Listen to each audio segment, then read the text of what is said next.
what it means now. Now that we got our eyes open and we can see, we can go back and look at some of the old songs. You know, they wasn't half bad. Some of them was telling the truth, but we couldn't see it. But hallelujah, we can now see. Woo, good to see you, sweetie. You still in the land of the living, man? All right. Hang on, bro. Hang on. Hang on. Hallelujah. Shalom, shalom. Shabbat shalom. Jazz in the house. We got Jamaica. Javon is in the house. Matter of fact, we got a whole band. Y'all need to see the band. Look at the band. Come on, give them a hand. Give them a hand. A whole band. Yeah, it feels good to be able to sing and praise. We just decided to do a couple of old songs just to get us in the spirit, in the ruach, in unity. Because I remember being blind. I remember reading the Shabbat and worshiping on Sunday. I'm talking about reading the Shabbat and not keeping it. I remember that. I remember saying he died on Friday and got up on Sunday morning. When dying on Friday and staying 3 days and 3 nights in the grave will never get you up on Sunday morning. So all I'm saying is now on the other side, I can see he died on Passover, according to the scripture, and was raised after the high Shabbat, which for us would have been what y'all would call Saturday evening. That's the truth. So we can sing about that now. We can sing the songs that are biblically correct because we have been given a more correct understanding. Hallelujah. I don't know about y'all, but I feel good like a Hebrew should on this holy Shabbat. Let me just say, we're getting ready to get started. Welcome everybody who's coming in the room. Appreciate you being here with us as we worship Almighty Yah and as we go through the Bible, the holy scriptures of truth, that we can unravel what Yah has been talking to us or trying to talk to us about, especially when it comes to following Him. So, we're going to be in the book of Matthew once again, Matthew chapter 10. And we want to look at verse,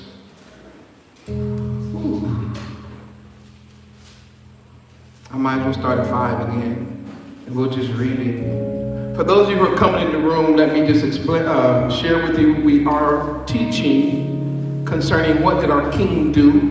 It's our second phase of study. As we're going through the book of Matthew, we first talked about what did our King say, and now we are moving into, or have moved into, what did our King do.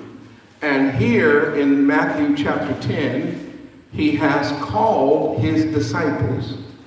He has set them apart and is now giving them a commission. He's sending them on a mission. And the mission is to the lost sheep of the house of Yisrael.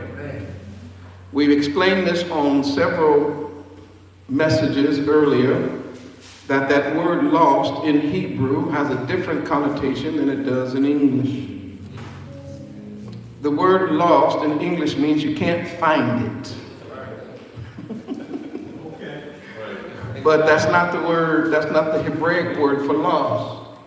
The word lost in Hebrew has to do with destroyed, disinherited, a people that is disconnected. And so when we talk about going to the lost sheep of Israel, if they were lost where you couldn't find them, then there would be no place for them to go. We know where they are. But we have a job to do. We need to go to the lost sheep of the house of Israel and do what? once we get there. Number one, we have to preach.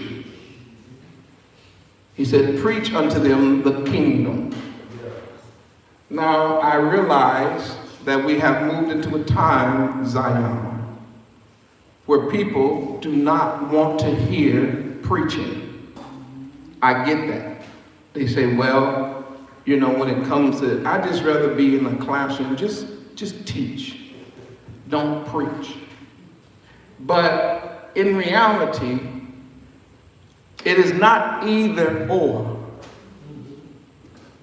Hebrews need preaching and teaching. Hebrews need teaching. I wish y'all was with me. And preaching. If you understand that Hebrews need both teaching and preaching, would you be so glad to put a 7 in this room, and those that are in this room, hallelujah. Hallelujah. Because if we're going to wake up Jacob, somebody going to have to be willing to lift their voice. 7's rolling, over 100 people in the room already.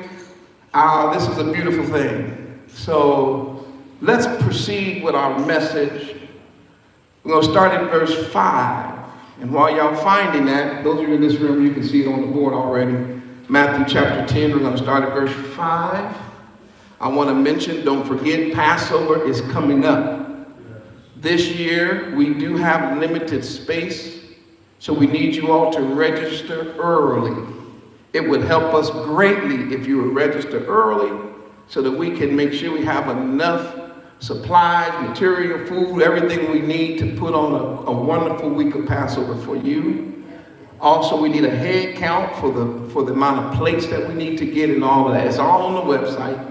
So make sure you go to www.awakeningremnant.com and click on, I think it's under feast days or set apart days, something like that. Go online, you'll see it. And I'm sure Z and Drake is going to be putting it in the room so that you all be able to go there and register for Passover, which is in Hebrew Pesach. It's the time that we honor the ultimate sacrifice made for us, not the lamb in Goshen. See, we are not coming together to honor that lamb that died in Goshen. You know, everybody had a lamb, they cut it and put the blood on the doorpost. That's not the lamb we're talking about now. If anybody understands that, put a 7 in the room. Because some of y'all think we're going back to sacrificial system. No, don't insult us like that. I heard they finna sacrifice some lambs over there at the ARK. No, don't insult our intelligence. We know that the lamb slain in Goshen was a preview of the Lamb of Yah, which was to come to take away the sins of, and we were not just going to be set free from Egyptian captivity. The sacrifice of the ultimate Lamb of Yah would set us free from the household and bondage of sin in order to free us to walk in the newness of life with Yah. Hallelujah. So that's what we're going to be doing, and it's a symbolic gesture that we do based on Torah. So we do this as often as you do in remembrance of me. That's what he said. All right. Secondly, I want to just say Toda Rabbah to everyone who is supporting the work of the ARK. I cannot express enough to you how much it's appreciated. It doesn't matter how big or how small the gift that comes to support us, it is appreciated and it is used to help us keep doing what we do. Hallelujah. City to city, town to town, country to country, or whether we just right here in this room putting out videos to help wake up Jacob, wake up Israel to to her true identity as a nation. All of that is going to help us out, and we want to say thank you. Please continue to support, and those of you who have an opportunity to do it, you can do it right now. You could just go to the website. We got all kind of ways to donate, and at any time during this message, you can donate. So I just want you all to know we really appreciate that, and we cannot make it without you. And of course, the faithful support of Fresno, y'all here at the ARK, Total Outreach. Just thinking about this, I've been here 30 years with this group. They took all my youth.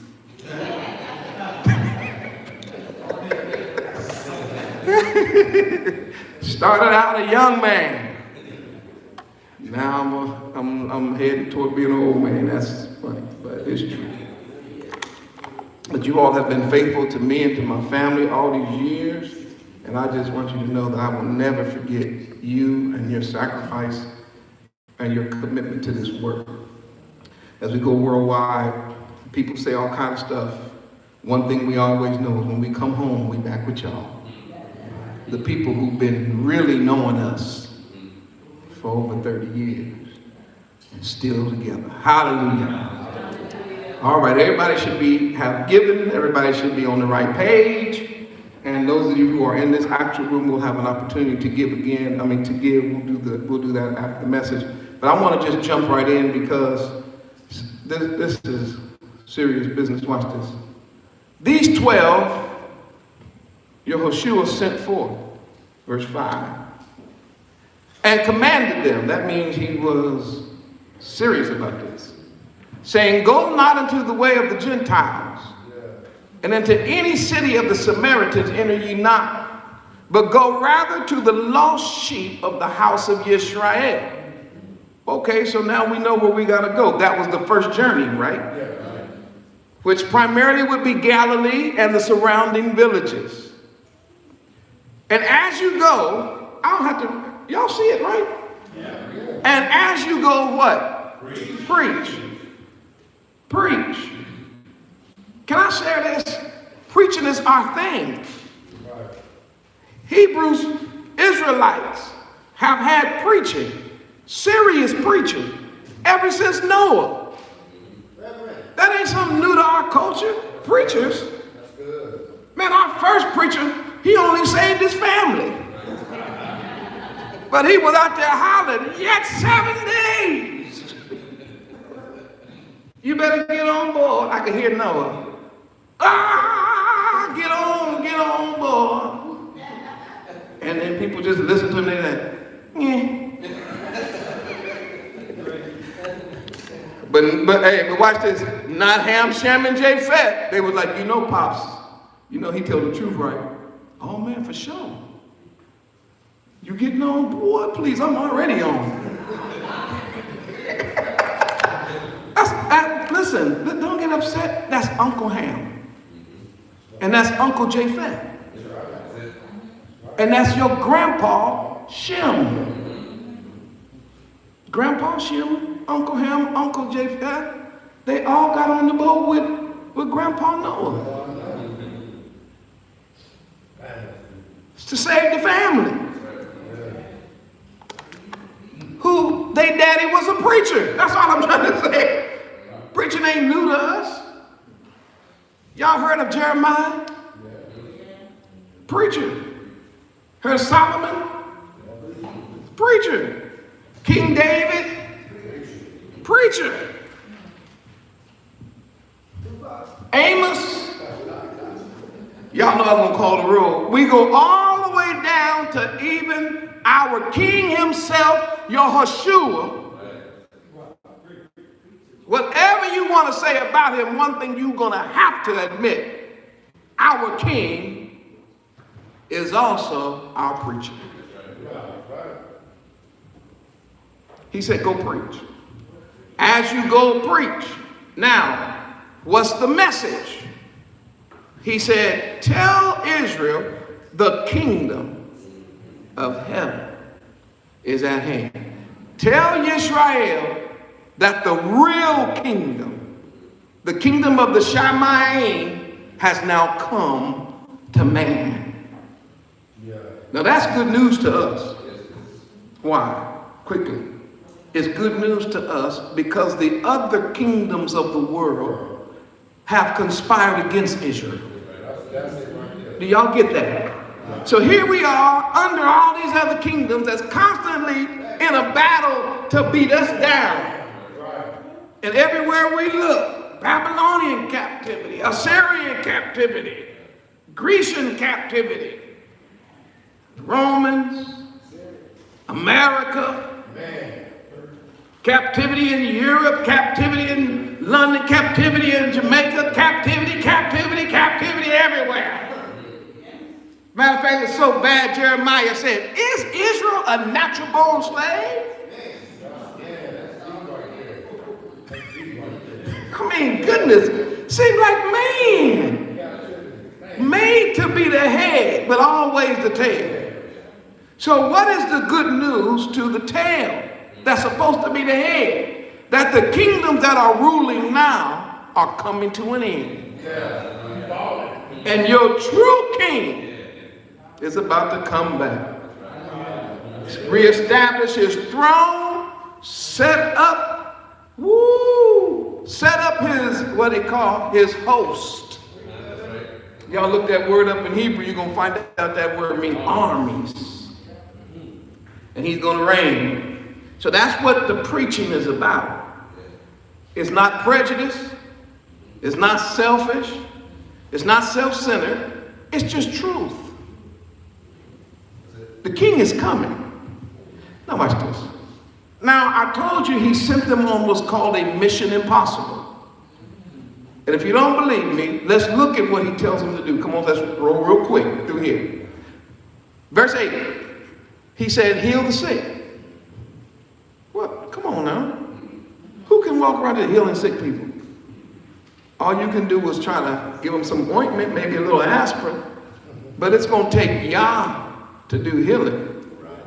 He said, cleanse the lepers. Another impossibility. Leprosy is incurable. We were told we couldn't even touch a leper. Raise the dead. Y'all do know that's impossible, right? If it was not impossible, we would be going through graveyards, finding Big Mama and your favorite uncle, your cousin that we think left here too soon. By the way, when somebody make it to 100, they didn't leave too soon. They left on time. We're going to have to get another view of death. Yes. Death is not the end for us. We don't believe in no fatalistic philosophy that when you're dead, you're done. In our culture, we are told that death is sleep. Yes. Ooh, I felt something because I was going to say this, but I can't say this across the nation. They're going to look at me funny. But do you know what makes good sleep sweet? Knowing the person that's getting ready to wake you up is the lover of your soul. You can rest in peace, knowing that the one waking me up when it's my time will be the one that literally gave his life for me. That's what we believe about it. That's why when we weep, we don't weep with those that don't have no hope. But he told us to raise the dead. All right? Now, the last thing he did say was, and cast out devils. And I'm going to say this real quick. Please, children, listen to me. Stop looking at that TV thinking that you understand demon possession. A lot of what you see on television in religious circles, number one, is clowning. That's it. That's people acting a fool. Throwing up, spinning around, and all that kind of stuff, and everybody fanning them and throwing covers on them and all that. Stop that foolishness. That's why that stuff, you only see it in church with a lot of people. Right. You wait till after church about 15 minutes, and that person in the car driving home, they ain't got nary a throw up, nary a spit, nary a nothing. Let's stop foolishness, Zion. The true demon possession, according to the Hebraic scriptures that we went over in previous lessons, is idols. That the idols that are in your life and in your house and in your heart, it is opening the door for the devil, watch this, to now control you. And making you spit up green vomit is not his goal. His goal in controlling you is to keep you off the path of righteousness and to lead as many people to hell with you. If that made sense, put an 11 in this room, because I think that made a whole lot of sense. If we get rid of the idols, then the devil got to go. So all that's what we label that 11's is rope. 11's just coming through here from all over the nation because they know it's true. Now, we studied lessons titled Mission Impossible. Now we're going to look at something. We're going to keep reading. We're going to get closer to our lesson. Now, this is what he tells us. Verse 9. Oh, verse 8, let me finish that. Where he says, freely you have received. Freely what? So as Yah has blessed us, we are to bless others. Provide neither what?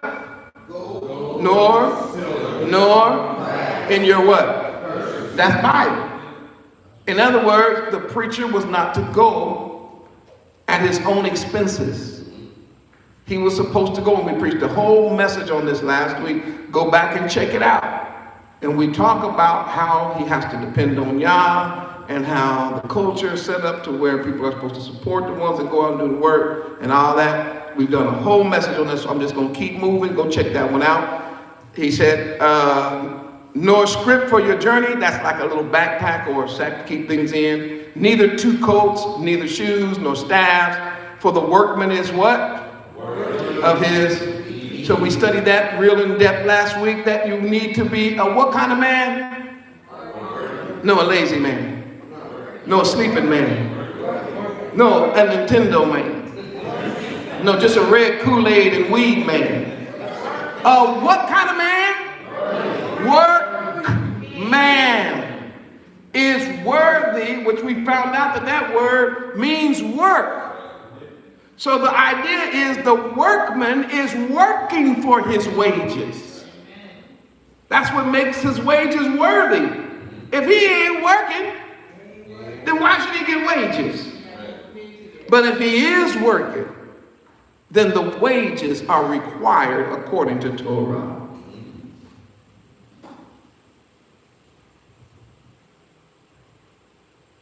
Yeah, I'm gonna move on.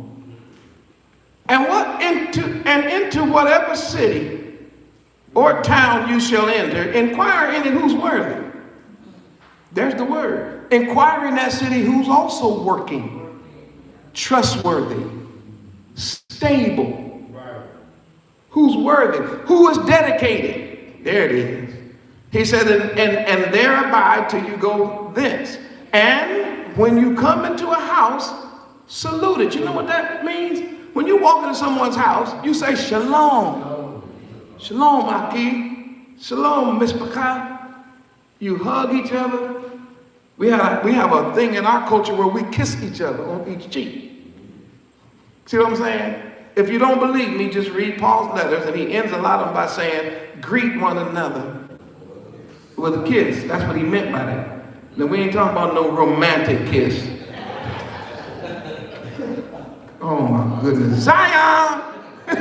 Come on now. I'm not talking about going in there and just slobbering all over everybody in the house. That's not what I'm about. He said, that's the kind, that's how we salute the house. That was our culture. It was our culture. And by the way, because that was our culture to salute our brethren like that, it shows again how treacherous it was for Judas to use that to betray our king. A symbol that represented, remember, he saluted him according to the text, which is supposed to be in shalom. It's terrible. That's a sidebar, but I just want to put that out there. And if the house be worthy, let your peace come upon it. But if it be not worthy, let your peace come back. I like that right there. Like, yeah, you don't have to be concerned if somebody, acting a fool. Ain't nobody told you had to stay. As a matter of fact, and whosoever shall not receive you nor hear your words, when you depart out of that house or city, shake the dust off your feet. Pat your sandals. I don't want nothing from you. I don't even want the dust that was in your house clinging to my shoes. Verily I say to you, it will be more tolerable in the land of Sodom and Gomorrah in the day of judgment than for that city. Now let's look at today. By the way, does that sound like a Mission Impossible to you? Yes, it does. Does it get any better? Behold. Oh, I hope you got some good news.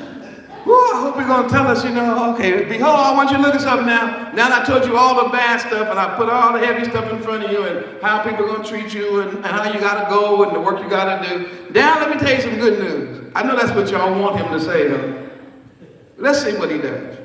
The king says, behold, I send you forth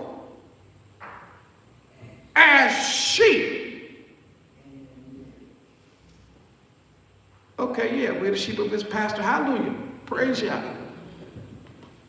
In the midst of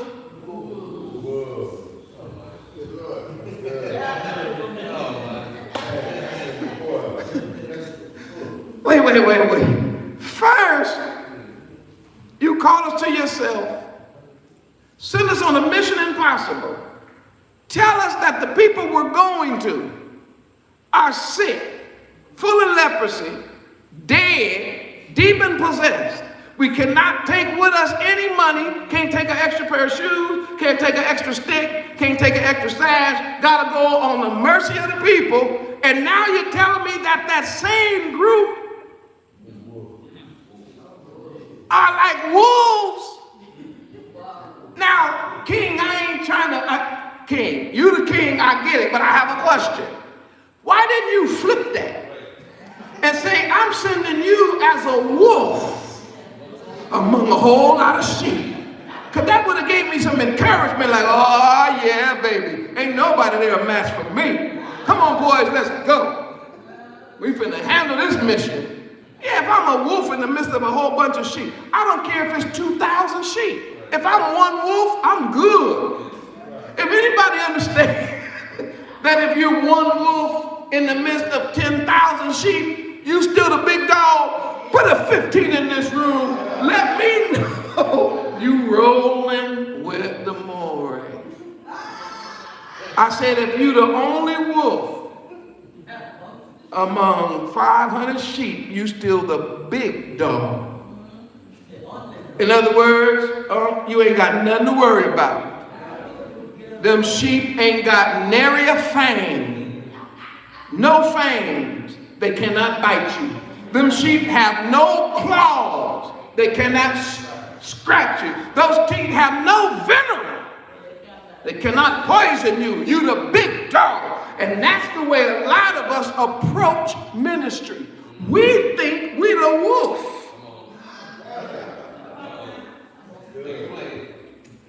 You're right. Is it making sense that sometimes we approach ministry like we the big bad wolf? But the Messiah flipped it. He said, no, you're not the wolf. You the sheep. And I'm not sending you to other sheep. I'm sending you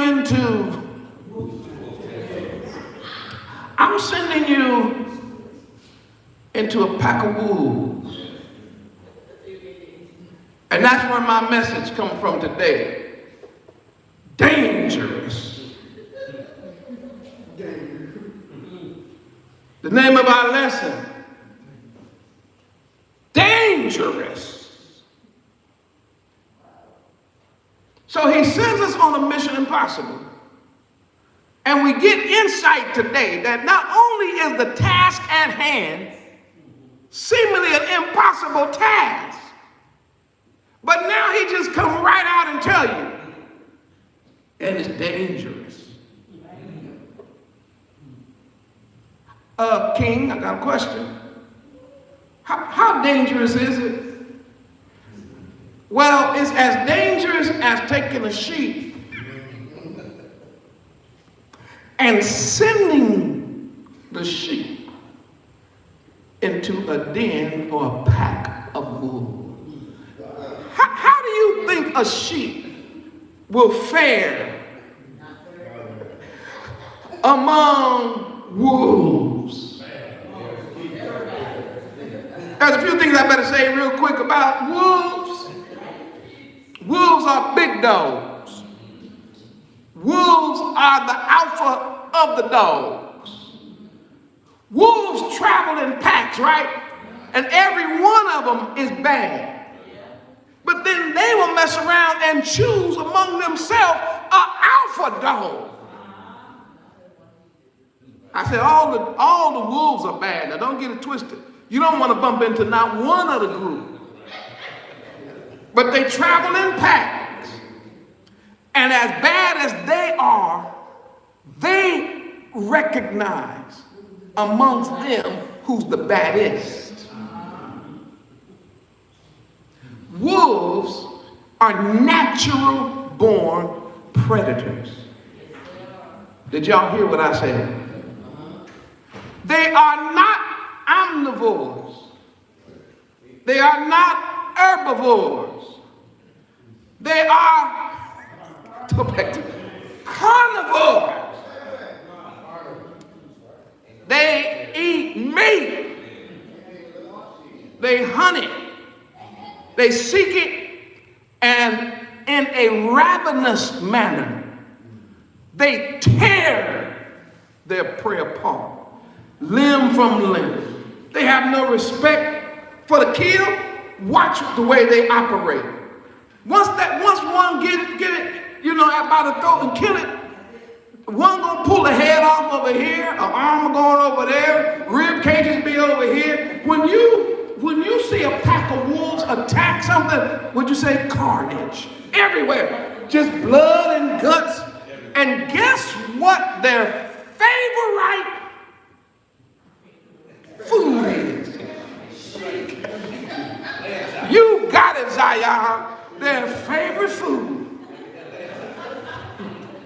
is sheep.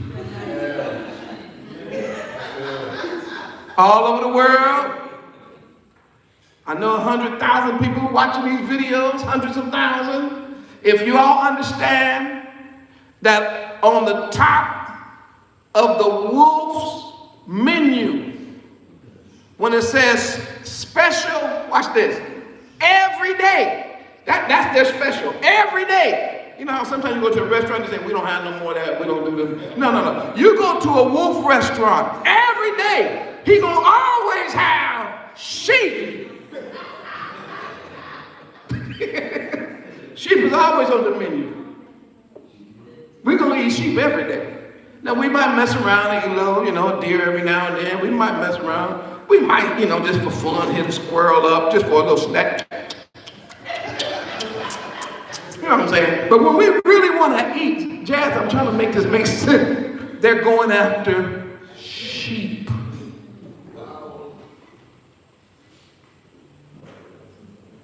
Therefore, Yah has set it up that sheep need a shepherd.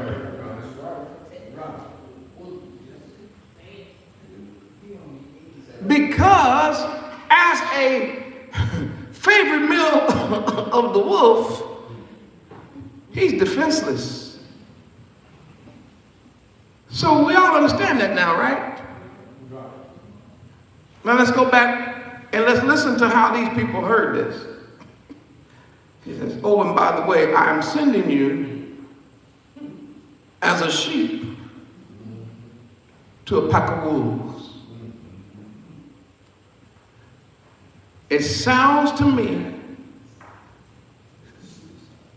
like kamikaze. It sounds to me we're going on a mission and ain't coming back.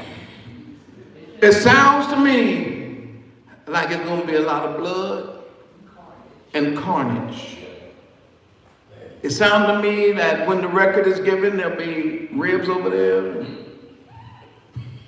feet over here, skull over there. Because these wolves are ravenous. And my point today is that the job is dangerous. Yes. The mission that you've been chosen to perform is a dangerous mission. And if you don't be careful, you won't make it one day. Can you imagine sending a sheep into wolves and expecting them to survive? So our master is going to give us, and I'm just going to deal with these two today. I was going to go further, but I realized I think I'm giving y'all enough to really think about and chew on. So I'm only going to give you a couple things today, and then we'll pick it up next week. But watch this. He's going to give us some necessary tools in the form of advice to help us survive this dangerous mission. Now, what's the tools? It's in the Bible. He says, be ye therefore, no, be stupid. No, be ignorant. No, he said, therefore be what? Stop. He said, the mission is a mission impossible. I've already told you that you are going, this is espionage. Espionage. This is you going in like a spy. You're going in as intelligence officers. And I'm letting you know right now, the people, if you have ever watched any of these espionage movies, you already know that there's what? Danger connected to the mission. That's why they get all the info up front. I told you, they say, if you choose to accept this mission. In other words, you really need to think this thing through. So he tells them, you gotta be wise.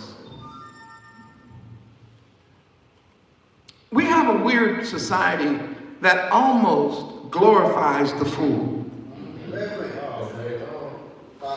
For some weird reason, the fool is glorified while the wise is almost demonized. But the scripture tells us here to be wise. Wise is going to help you survive the mission. It'll be wisdom. And most of you coming out of Christianity, you wanted to be a fool for Christ. I'm a fool for Christ. You got that from Paul, but Paul was being facetious.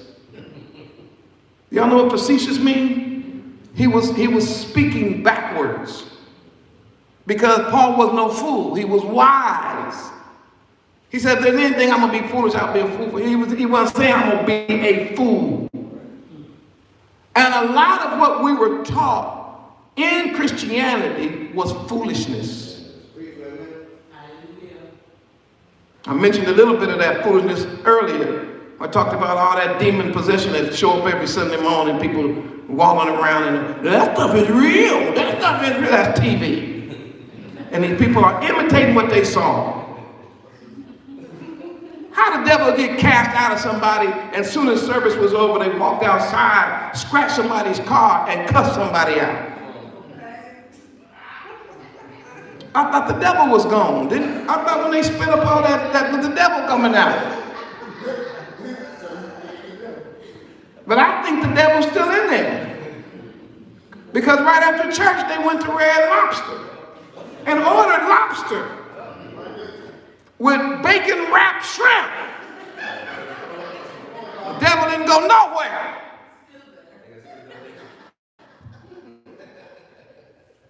You can't even get into a Red Lobster after church on Sunday because all of the Hebrew Israelites packed up in there. But I thought the devil got cast out. If I'm making some sense, now some of y'all didn't have that experience as your background. You don't have to post nothing in the room. But if I'm making sense to somebody who's seen anything like what I'm talking about, can you put a 21 in this room so that everybody worldwide will know? Maureen just sitting up there talking. People really did that. If I see a 21 in this room, I know, look at, there it is. And I need y'all to know, I don't know all these people personally that's putting these 21s up. The experiences that we had in that organization stretched all over the world, from coast to coast.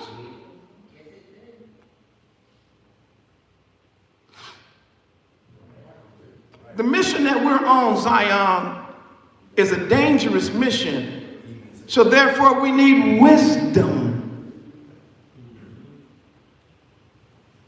So then the question is, what is wisdom? Even in Greek, the Greek word behind this word for wisdom talks about the ability to discern. So therefore, even the Greeks knew that a person who's wise is a person who should be able to tell what's good and what's bad. In Hebrew, we're going to take it a step further. The word is, write this down, it's chakam. Chakam. Het,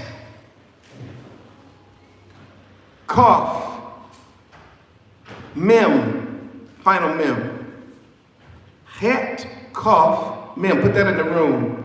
I think the number, I'm not sure what the Hebrew number in the Strong's is right now, but put that in the room. It's chakam. And it has to do with wisdom that is connected to thoughts and actions of a skilled person. Remember I told you that special forces, before they're ever put on the battlefield, have to first master their skills. Why? Because you're going to need them skills. You're going to have to learn how to survive. You got to learn how to swim, how to hold your breath. You got to learn, in some cases, how to jump out of an airplane or how to get out of a locked building or whatever. So in order for a person to learn that, you got to be tested over and over again. Then you hone your skill. At that point, you go on the battlefield, watch this, not simply reacting to every situation. But your training teaches you how to, listen to me, respond properly to every situation. A lot of us have gotten into our worst trouble in life because we reacted to something instead of properly responding. In Hebrew, we would call that word is chakam. And chakam means that you learn how to control yourself. The idea is this. It has to do, anybody who is skilled at anything had to develop a certain amount of self-control. Whether you play an instrument, You had to learn how to be still and play. You had to sit down and practice. I don't care if you're a welder. While everybody else was out doing something, you had to be in there with that mask on and doing that. It doesn't matter. Anybody in a skilled anything has to. If you're going to be great, you've got to learn discipline. It's just what it is. Then, when it's time that you're called on, all of that practice for your skill, you're supposed to apply all of that to whatever the task is. That's a person who then moves in wisdom. If you work as a heart surgeon, you're going to have to get over your fear of seeing blood.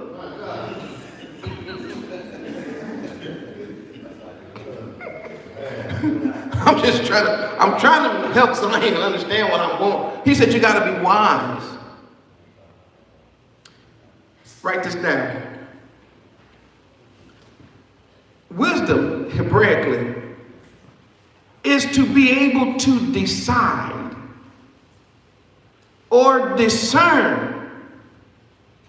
See, you got to either decide or discern between functional and dysfunctional, or what we say in English, good or bad.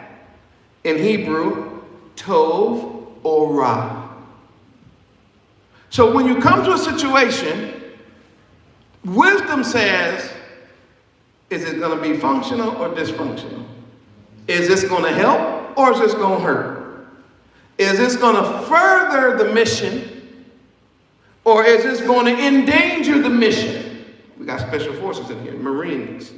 So they already talk among each other. They already know before they even get off the ship. Now listen, we going in at night. It's going to be dark.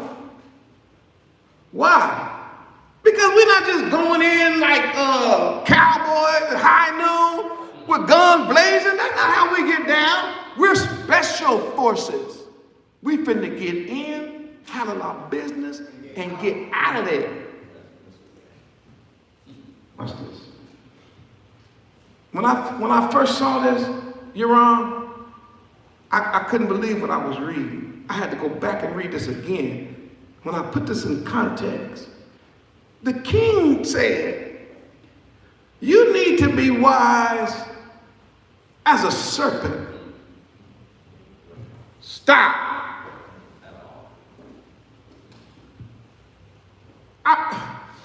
All my life, I thought owls were. I thought the wisdom that we need, the owl. You know, when you go to school, the owl is here, and the wisdom, and the owl, and the owl, and the owl. But do you understand that the Hebrews ain't following the pagans when they talk about wisdom and the owl? No. You know what our king said? You need to be wise. Come on, Ro, talk back to me. We understand real right. As a what? He said, be wise as a serpent. I thought the serpent was all bad. I said, oh man, I mean, everything I made got some redeeming qualities. And that rascal right there is the perfect definition of the Hebraic word wisdom. A snake. Number one, a snake immediately understands, watch this, his natural disadvantage. He understands he had a disadvantage right off the bat. I ain't got no arms. And I ain't got no legs. Come on now. Hey man, come on. If anybody understands that this snake gets it from the beginning, his natural disadvantages. I need you all to put a 39 in this room. If you can clearly see that before a snake do anything, you got to realize I ain't got no arms. And I don't have no legs. And I'm laying on my belly. That's like a pretty big disadvantage. I'm looking at these cows, big old cows and horses and wolves and eagles. And I got to try to survive out here with no arms and no legs. So what else? What else is it? Oh, and did I mention, by the way, I'm half blind? So you half blind? Yeah, I really can't see good. Well, then how do you get around? With your tongue? What do you do with your tongue? Okay, first of all, I gotta sense presence, I gotta sense heat and cold, I gotta sense whether or not I am, I gotta test the air, I gotta feel it.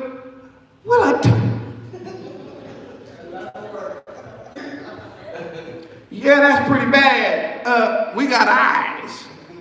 All you got is a tongue. We got good ears. All you got is a tongue. We got a good nose. We can smell. You got to smell with your tongue. You got to see with your tongue, hear with your tongue, taste with your tongue. Y'all get my point? The serpent says, coming out the block, I'm at a great disadvantage. So therefore, I'm going to have to develop skills. Connie, that's what I'm talking about. If anybody can see that the snake got to develop some skills or he's out of here, would you please put a 50 in this room, 50 in this room, letting me know that we're on the same page now. You're already starting to think a little different about a snake. Already. Like, woo, ain't that the truth? Look at them 50s rolling through here. Why? Because it says, be wise as a serpent. So we know then that the serpent is wise Hebraically. In other words, he's skilled. And he's not only skilled, not only does he have acquired skill, but he is also have to have what's called applied skill. Because I know a whole lot of people who are internet skilled, but they are no application skilled. That's one of the difficulties of talking to this generation. Everybody thinks they got a skill because they watch somebody do it on YouTube. On the internet. So now you think you can do it.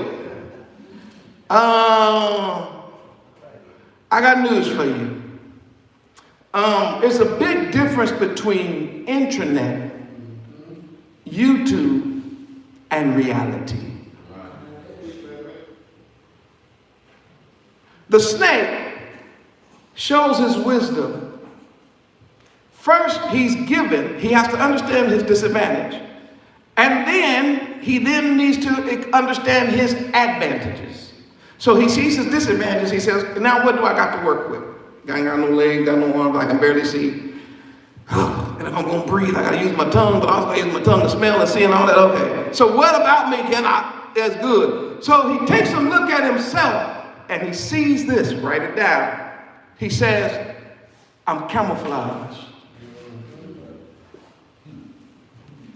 So if a snake look at himself and say, I'm green, he ain't trying to climb on no red rock. Did y'all hear what I just said? He said, I'm green.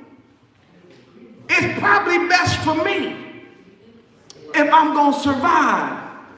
Now y'all starting to see. To either hang out in trees or in some tall grass. If the snake is brown, he say, maybe I better get on the rock. Y'all see it now. If the snake is black, he say, maybe I need to get in the mud. So what happens with the snake, in his wisdom and applied skill, he understands his place. And he uses camouflage to his advantage. The idea is, he's going to blend in. When a serpent moves into what's called new areas or new territory, the very first thing he has to do is find a way to camouflage himself. He got to find where he can fit in. Why? Because he's getting ready to move stealthily. He's always got two things in mind. I'm going to be hungry, and everybody hates me. Everybody want me dead, but watch what the snake say. The snake say, but I want to live. So he uses his ability to camouflage himself. And I don't want to scare nobody, but the snake is so good at that most of you have probably walked by hundreds of snakes in your life and never, ever even knew he was right there, because he learned a skill. Why is the skill important? Because if he shows himself and you happen to be in the garden holding a rake or a hoe or a shovel, he knows it's over. Also, he understands what it means to get a bad rap. Talking about the snake. He knows the disadvantage of guilt by association.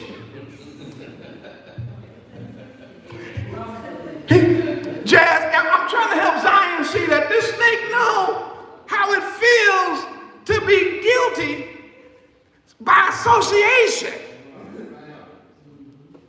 Just the mere fact that he's a snake, everybody hate him.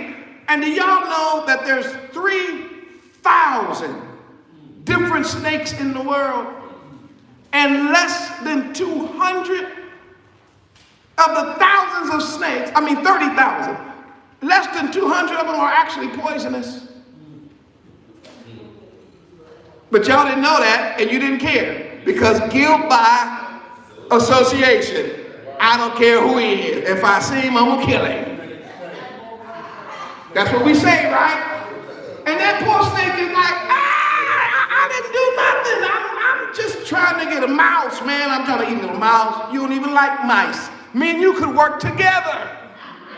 But no, he's guilt by association. He knows it.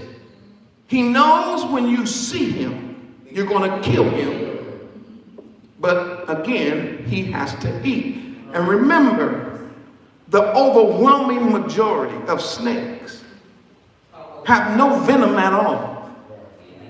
Especially not venom enough to affect a man, a human. You just don't. And the bigger the snake, most of the time, the less venomous. They have to catch their prey and for the most part constrict on it in order to eat it. Second thing, am I on number 2? No, camouflage. You understand? Number 3. I want number 3. A snake has to learn how to do without. One of the weird realities of a snake is that a snake can go easily 6 to 10 days without eating. I'm not saying he would prefer to do it. I'm saying he knows he can. Can I say this, Zion? In special forces, you need to know your limits. Because some of y'all start panicking if you miss lunch.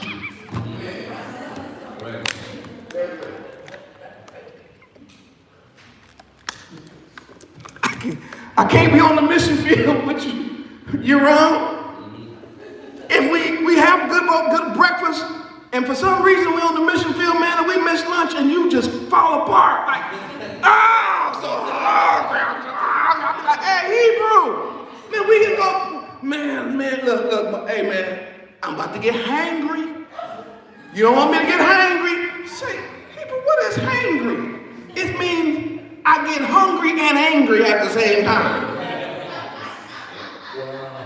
If anybody in here has ever been hangry, would you put a 72 in the room? Because I'm trying to let people see that some of us are not equipped for special forces. Special forces, a serpent knows his limits, so he don't freak out if he don't catch nothing the first day, or the second day, or the third day. Why? He knows he can go between 6 and 10 days without eating anything, and he'll be fine. As a matter of fact, that's one of the few animals that can do that and still grow. And people try to figure out, well, how is that possible? He's not putting it. I don't know, but that's one of the things he was given. So he uses that ability to survive. And therefore, when you see most snakes, they are laying still. Because they understand that not only do I need to be camouflaged, but I also need to be still and quiet. And I need to then recognize my time to strike. Because it's when I strike that I become vulnerable. Do you get that? It's when I'm on the chase or when I'm on the strike that I'm now what? Exposed. My cover's blown, my camouflage is gone, and I better make this count. Because if I strike out here after this mouse or this rat or whatever I'm after, and I get exposed, and I'm trying to get back to my little rock or whatever, it's eagles just waiting for me to come out like, there he is. It's owls. It's, come on y'all, birds of prey. The falcon is trying to eat him. And if he mess around and have the unfortunate condition of living in the South, people are trying to eat him. Leotis had to leave. I was going to say something, but he already gone. He told me when he was a kid they ate snakes. I said, what are you talking about? He said, this is how messed up he said, man, when a snake came into the yard, we were thankful to God that he brought us a delicacy. I said, there's something wrong with you. But anyway, all I'm saying is, when the snake is actually on the move, it's when he's exposed, and he understands that. So when a snake is in survival mode, what he's using is skill. He uses his skills to climb if he has to. He uses his skills to hide. He uses his skills to be quiet. He uses his skills to hunt, which is, Hebraically, he's operating in wisdom. It gives us a little insight on Genesis because I told you our king is never, ever talking off the top of his head without a reference. So the reference that we have for what he's saying concerning the wisdom of a snake is found in Genesis chapter 3. Now the snake was more subtle than any other creature of the field. So we see that this snake must have did every single thing that I just mentioned according to skill in order to do what? Beguile our grandmama Eve. That was not a haphazard meeting between the two. He planned that thing out. He thought it through. He knew he was taking a chance. That's why he waited for Adam to leave. Do y'all understand what I'm saying? He waited for Mama to come hang out at the tree for a minute. Then he said, oh, now And he knew, I better do it right now. So he said, he slipped up and said, yeah.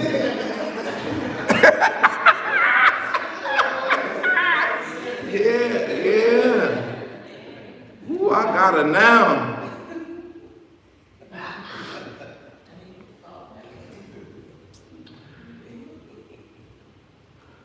If you ever watch spy shows, espionage, 007, whatever, what you're going to discover is that every one of them have to do that when they go on mission. They're first told the mission, then they got to blend in. They can't just go in like, hey, I'm here to kill y'all. No, they got to go in, sort of like under what we call incognito. In the hood, we said incognito. They had to get to know who's this and who's that. They got to get the information, and then whatever they're supposed to do, they got to wait for the right time. They got to move right then, and then hopefully get out without being exposed, so they can make it back. If they come, and we always watch those movies because we say, what happens once their cover gets blown? That's when the music comes, and that's when the chase is on. Dun, dun, dun, dun, dun. It's like, yeah, cover blown, cover blown.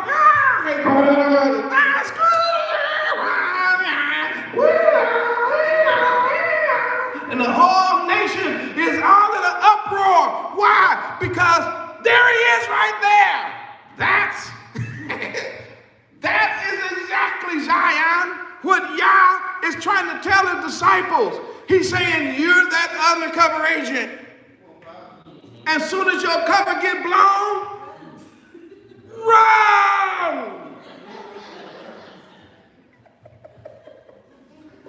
You don't think that snake just hang around, that snake be gone. Let me tell you something, he's wise. And when the Hebrews, see, listen, Yah called us to go undercover. And then we go out, we're supposed to be wise. You don't just beauregard yourself. That's one reason why I got to talk to these camp brothers. I ain't mad at nobody. But it's unwise for you to dress up like a Power Ranger or like Funkadelic, stand in the middle of the corner and yell to the top of your lungs. We are supposed to be wise as serpents. In other words, we operate incognito. We do our greatest work behind the scenes.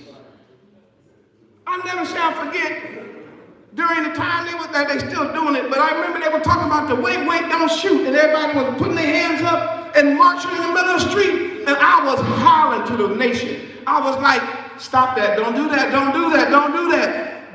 Listen, that's not how we affect change. You know how we affect change? When we see injustice and we see things happening like that, the way we affect change is not throwing our hands up, talking about wait, don't shoot and all that, and marching the streets and cussing people out. No, we call a meeting. And we bring our sons in. And we bring our daughters in. And we tell them, say, now listen, you're a Hebrew. They hunting you. They're trying to kill you. And we teach them Torah. And as a nation, we operate behind the scenes. And when we go out, we have to start looking at other people that we can go, hey man, come here. See, man, I mean, you do know you're Israel, right? This old blowhorn thing is exposing our cover. Right. That's not being wise as a serpent. And you think you're doing something good. You're saying I'm out here on the front line. That's not how real battles take place Hebraically. We don't do that. We don't put on a red coat and just march right in front of the enemy like, No, Hebrews, man, we hide behind rocks. Boom. One dead, boom. Another dead, boom. They like, where's this coming from? Y'all need to read the record. You do know our wars are in the Bible.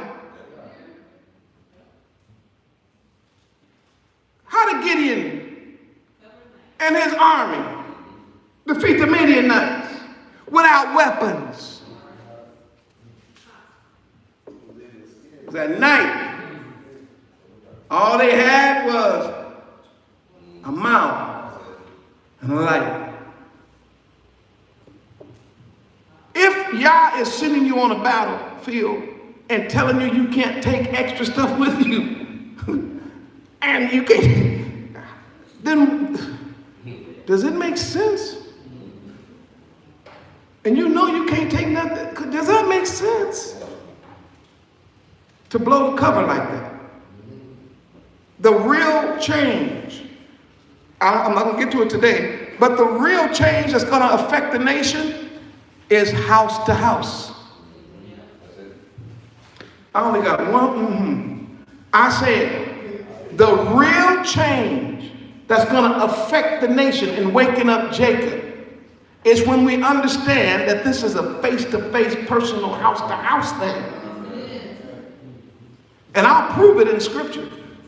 I'm not saying there's not a time to yell from the housetop. That's not what I'm saying. But I'm saying as we begin to wake up and grow as a nation, we are supposed to do it in skill. We're not supposed to be embarrassing Zion. We're not supposed to be making things worse than they really already are. You make it harder on us. And now we got to be like that little snake who's guilty by association. When we tell people we're Hebrew and they think that all Hebrews are some kind of terrorists or some kind of madmen or some kind of stupid, ignorant people that don't know nothing, just yelling and cussing out people. Now we got to act like, well, you know what, I don't, but they say, wait, well, hold on. That person got zeets and you got zeets.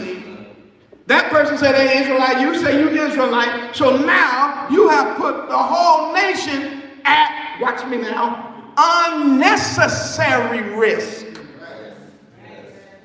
Don't you know the mission we're on is a dangerous mission?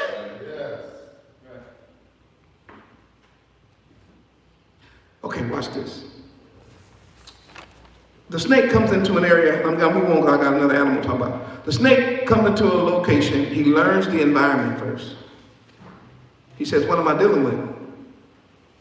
Okay, where's the tall grass? There's the wood pile. See the rocks? Where are my places I can hide if I ever get exposed? Where can I run to? Which of these holes in the ground are not occupied by gophers and squirrels so that if I do need to jump down one real quick, I know where it is. Y'all see it? He's applying skills to his survival. So that's wisdom. All right. Secondly. A serpent, in using wisdom to survive, needs to know when to strike. You just don't strike haphazard. You need to know when. You need to be discerning of the time so that you can do what? Seize the moment. And if more of us who are trying to help wake up Jacob will understand that, we would learn patience. Now, I'm not talking from no ivory tower or no high tower. I'm talking from a guy that when I first understood the truth had zero patience. I was going off on everybody. Oh, I had to. 21 years of pastoring the Christian church and going to seminars and seminaries and colleges and workshops and talking to people all over the nation and coming to find out that many of the people that were teaching these shops knew this information and didn't tell us. Oh yeah, I went through a whole maybe year and a half that I would just call Momma Yoshiyahu pissed off. So I've been there. I get that. It's a phase. And if you're in that phase right now, it will pass. Because you have to go from being mad to being skilled. So once they bring a special force person in, they tell him what's going on, he immediately gets upset. You mean to tell me this? And he wants to go right now. It's in every movie, but it's also that's from our culture. He wants to move right now, but it takes a seasoned veteran to say, no, man, this ain't the time to strike. If we strike now, we're going to blow the whole mission. got to wait until blah, blah, blah, blah, blah. Well, in your individual missions that Yah has put you on, he will reveal to your spirit, to your ruach, when it's time for you to now do what he told you to do and say what he told you to say. It'll be the right time. Now, that's not to say be lazy. I'm just sharing that. Okay, so he says be wise as a serpent, and that's what helps the serpent survive. At one point in that serpent's life, he has to say this: if I don't strike now, I may be dead, because I've been waiting 10 days. I know I can go 10 days. I don't think I can go 20. So now, if he don't strike at the right time, then now he's starting to operate on desperation. Now he's starting to operate on his gut feeling and his, you know what I mean, his drives and stuff, and then he's gonna mess up everything. So be wise. But notice he didn't say be evil as a serpent. So we look at the wisdom of a serpent without the results. Because sometimes what we want to do is we want to do harm. See, it becomes personal. And the next thing the master says is, you should be harmless. So how can I want to do harm and be harmless at the same time? Whenever we see a snake, first thing comes to our mind, he want to do some harm. So that's what they think about you. When they see you, you are the snake to the world. But you in your heart know you ain't trying to do no harm. You're trying to help wake up Jacob. You're trying to heal the sick. You're trying to cleanse the leper. You're trying to get rid of the devil. You're trying to raise the dead. But they don't see it like that. They take it another way. So he says, if you don't be careful, a person's reaction to your good intention will make you... I was trying to come up with a real fancy way of saying it. I was going to try to be real eloquent and tie a bunch of words together, but I can't. So I'm just going to say it like this. It'll make you want to fight. If anybody understands that, if somebody misunderstands your good intention and attack you, makes you want to fight, put a 100 in this room. Let the whole world know I'm not the only one. Don't do it because I said it. But I feel like that sometimes I have a good intention and someone misunderstands my intention. Now I want to fight. I have to then fight against that urge.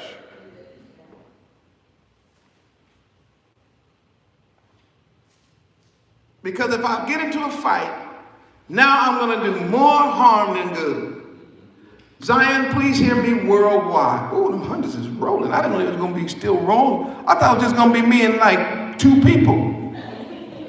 You mean tell me all Israel been here, boy? Like 100 of them? I'm not the only one to fight. Why y'all on the edge? You mean all the Israel's on the edge right now? Man. So now comes the second part. Harmless as a dove. See, no, I'm not an herbologist, which is a snake person. I'm definitely not an ornithologist, which is a person who studies these animals like a dove studies birds or fowls. But I understand something about a dove that I'm going to show you. When he said harmless as a dove,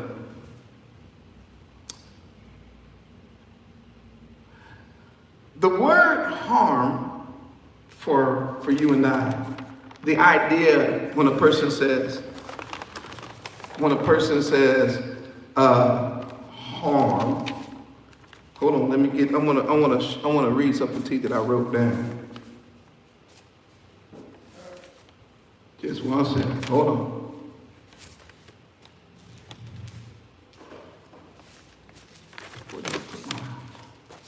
Where did I write that down? Oh, it's on the ground. Y'all in the room ain't gonna help me. All right. Here's what he means. Harmless. The idea of harmless has to do in Hebrew not with the idea of not hurting a person's feelings, but the idea of precision. Say, huh? Yes. A dove, of all animals, are known for their power of flight. They have a small body and strong arms, which enables that little bird to fly up to 55 miles an hour. A dove is an animal that flies in precision to go get what he needs and come back. Once again, our king is not just making up something off the top of his head.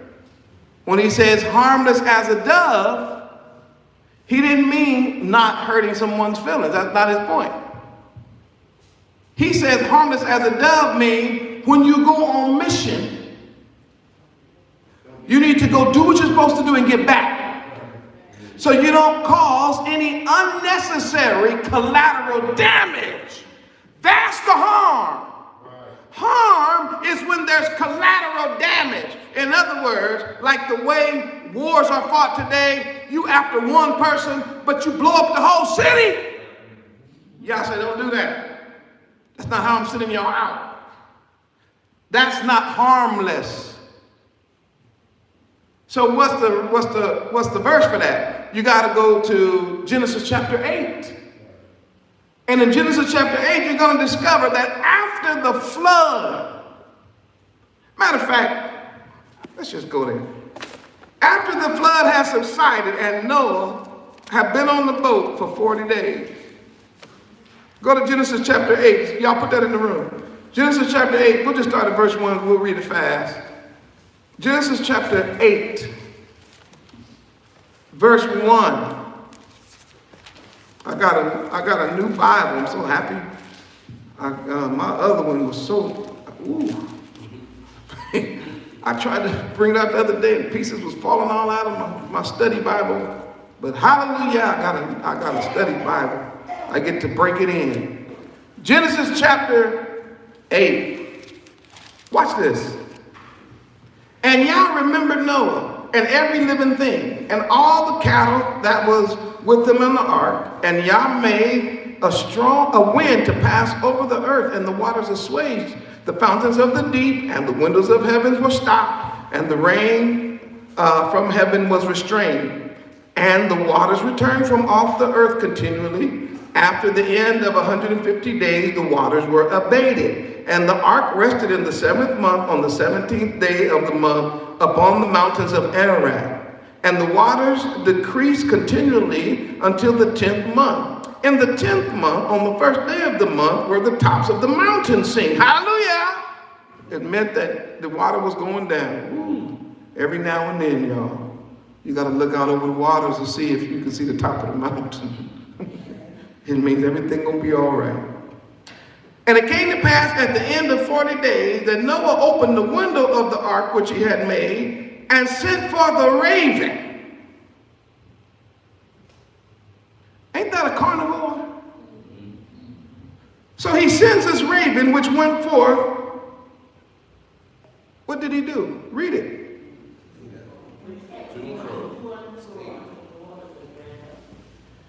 That raven went out and was like, whoo, whoo, I'm so glad to be out of that boat. Y'all don't know what to do. But Noah told him, man, go make sure with some ground. He was like, man, I'm free. I don't know what y'all talking about. And he was going, and they was just watching him going back and forth.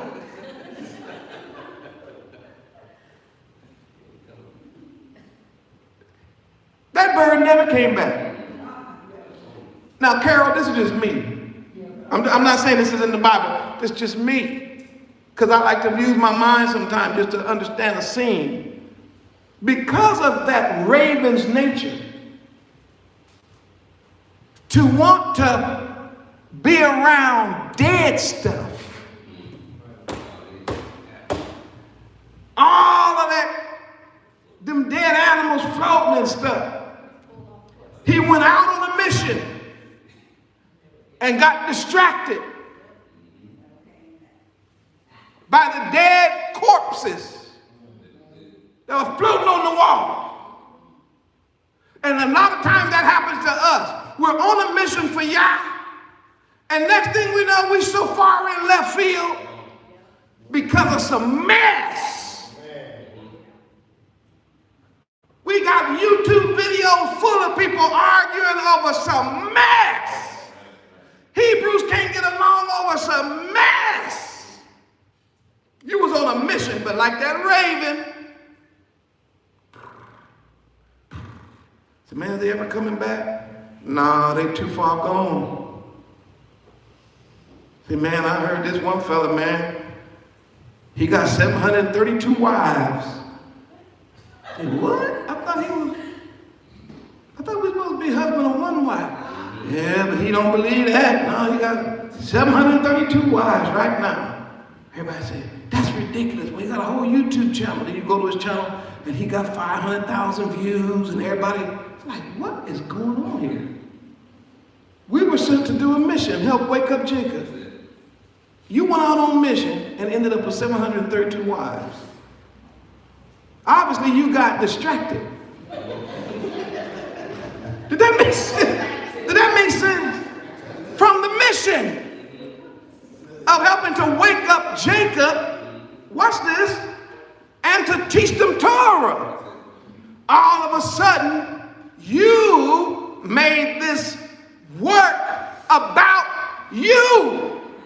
So when we go out as special forces, one of the things we got to learn, like a dove, to be harmless is no matter what is attractive to us on the right or to the left, when we're on mission, we're not supposed to just be out here going to and fro, to and fro, to and fro. No, we're on a mission sent from Noah. Didn't he send the bird out with a message? Go and find whether or not we can get out this boat. Man, that bird never came back. So you know what he did? He went and got a dove. Now that dove is a powerful flyer. So the dove is sent out. Let's read it. I don't have to make it up. It's right in the Bible. He also he sent forth a dove from him to see if the waters were abated from off the face of the ground. But the dove found no rest for the sole of her foot. Now, why is that important? Because this dove was not going to land on them floating corpses out in that water. That was nasty for her. To the raven, oh, that's what he wanted. He loved mess. He liked stinky stuff. He liked dead stuff. That's what he's into. So he didn't never come back. But this dove flew out there and saw that stuff and was like, And as powerful as a flyer as she was not going to take a break and rest on the dead, floating, stinking corpse. Matter of fact, the text said she didn't find nowhere to put her foot down. So you know what she did? She didn't put her foot down. We got to get away from the mess, Zion. The corpses, the dead stuff. We're on a mission. Watch this. Watch the text. It's as clear as day. Watch what it's going to say. She returned where? She came back to the ark. For the waters were everywhere. Then he put forth his hand, that's Noah, and took her and pulled her into the ark. And he stayed yet another 7 days. He waited another week. And again, he sent forth the dove out the ark. Why? Because the dove was doing what he told her. Went around, nothing. But this time it says the dove came into him in the evening. And, I feel like shouting. And lo, we were saying, lo and behold, in her mouth was not a piece of carnage. In her mouth was not rotten flesh. In her mouth was not filth. But in her mouth, according to the Bible,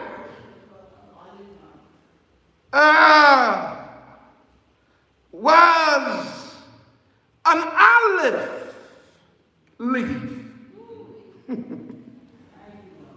that she had personally plucked off. I believe she flew above the garbage. She flew above the death until she finally saw an olive tree. Yes, I hope y'all understand that one of the symbols for the children of Israel is that olive tree. I better close this thing because I'm starting to feel it. But when he said harmless as a dove, he was saying be precise. Go do what I told you and then come back. And that's what this dove did.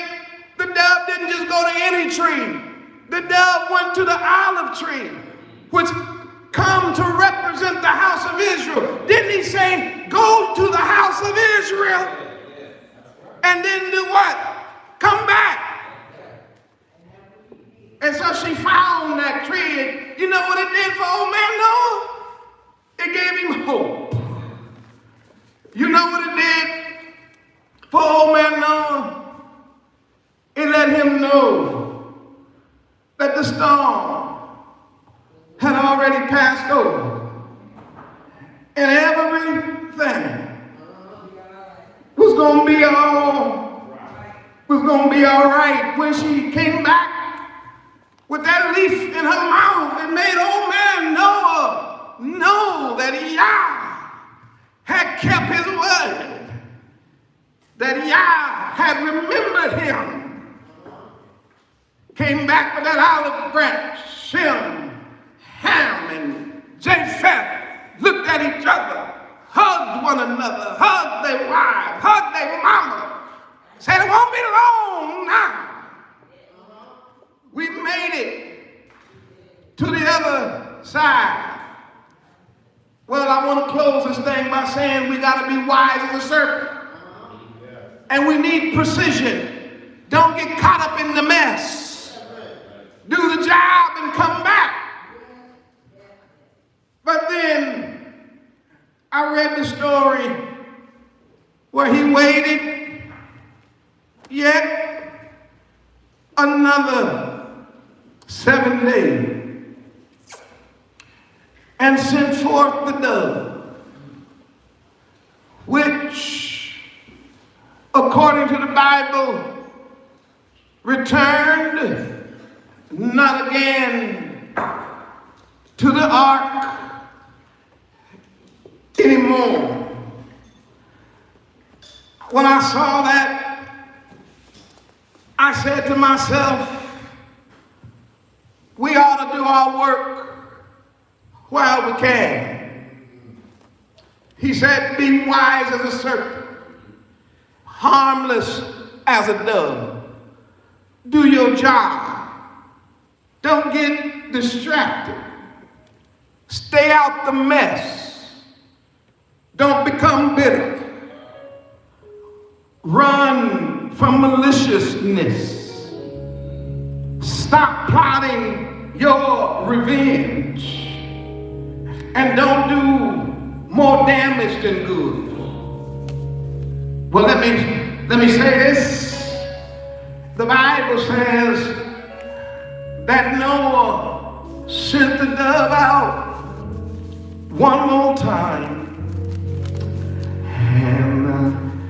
And that time the dove went out and did not return. Oh, I thought about the fact that you and I have been sent by the Master, and we gotta do what he told us to do and then return home. Yes, but one thing we got to know is one of these old days, yeah, he's gonna send us on a mission, and we ain't coming home. Oh, I can hear you saying, what do you mean? Yeah, every time a special serviceman goes on a mission, he knows this could be his last mission. Am I right about it? Every time I hear the call to go, you better kiss mama and daddy and brother or sister, because you never know when that'll be your last mission. And this is what I want to say on my way back to my seat. I'm going back to where I came from. I gotta say this and I'm done. If I die on the battlefield, please know that I'm out here on his word. Did you hear what I'm saying? I'm out here on the word. I know the risk involved, but I'm out here on his word. I know one day I'm gonna go and I ain't coming back, but don't worry about me. I'm going. Where you going? I'm going where the wicked cease from troubling. I'm going where the weary be at rest. I'm going from the battlefield to the mansion over yonder. And I ain't coming back. I said I ain't coming back. I said I ain't coming back. And what that old dove said, flew over yonder. Is he coming back? Forget it. I ain't coming back from work to reward. I ain't coming back. From labor to reward. I ain't coming back. If you want to see me, because you missed me from being down here, you gonna have to come up yonder. I'll be waiting up there. Woo! Hallelujah. I said I ain't coming back. I'll be on the field. Ain't coming back. I'm gonna fly away. Now I know we ain't getting no wing. That's not what I'm talking about. I say I understand the risk of the mission, but what a better way? Ain't no better way to die.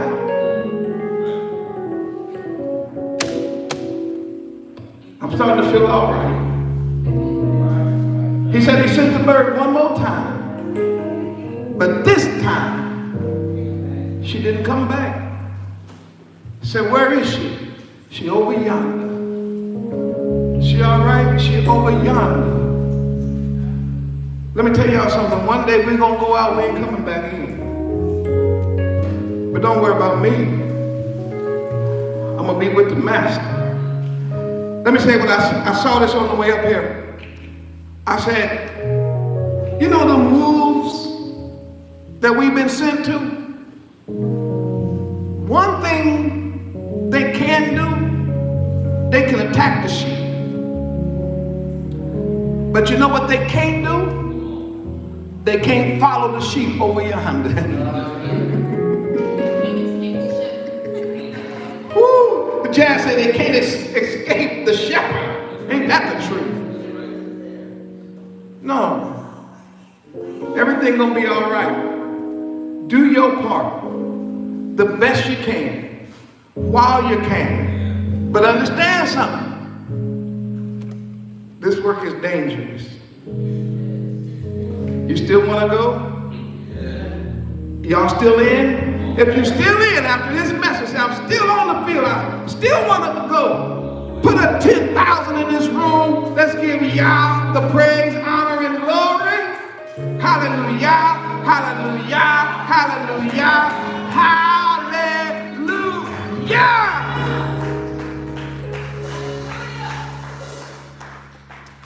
That's our lesson. That's our sermon. Dangers.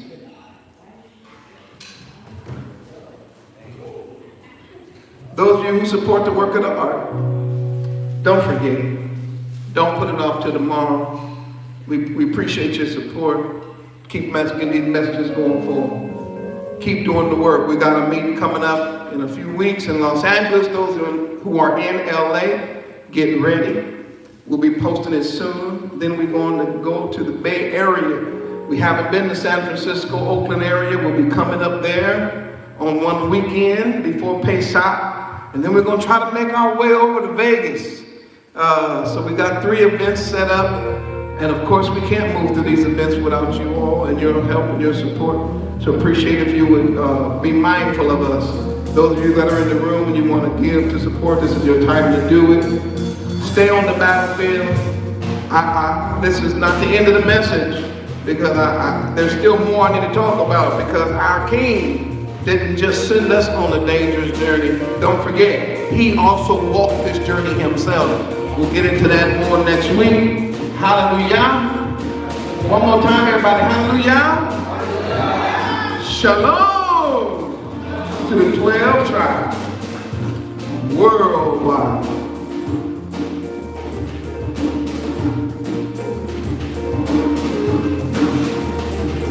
Shabbat shalom, Shabbat shalom, Shabbat shalom.